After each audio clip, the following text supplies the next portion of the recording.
Hello and welcome to this video on the best scalping strategy for cryptocurrency on a 5-minute chart.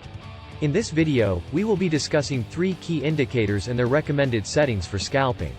The first indicator we recommend is the Moving Average Convergence Divergence (MACD) indicator. This indicator helps to identify changes in momentum, which can help you identify potential trend reversals.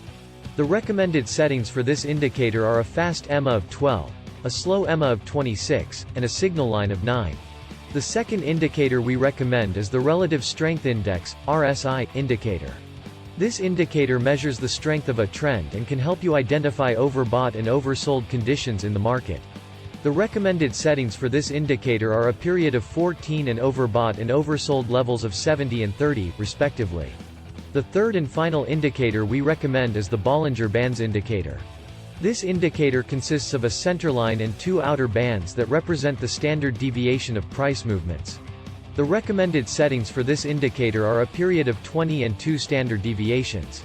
Now, let's put it all together and see how we can use these indicators in a scalping strategy. First, we'll look for a potential trend reversal using the MACD indicator. If the MACD line crosses the signal line from below, it's a bullish signal, and we can look for a buying opportunity. If the MACD line crosses the signal line from above, it's a bearish signal, and we can look for a selling opportunity. Next, we'll look for confirmation of the trend using the RSI indicator.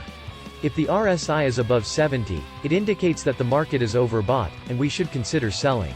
If the RSI is below 30, it indicates that the market is oversold, and we should consider buying. Finally, we'll use the Bollinger Bands to identify potential entry and exit points. If the price is touching the upper band, it's an overbought condition, and we should consider selling.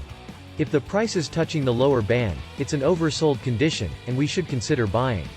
In conclusion, by combining the MACD, RSI, and Bollinger Bands indicators with their recommended settings, we have a powerful scalping strategy for cryptocurrency on a 5-minute chart. However, it's important to remember that no strategy is foolproof, and it's important to always use proper risk management and never risk more than you can afford to lose. Thank you for watching, and happy trading.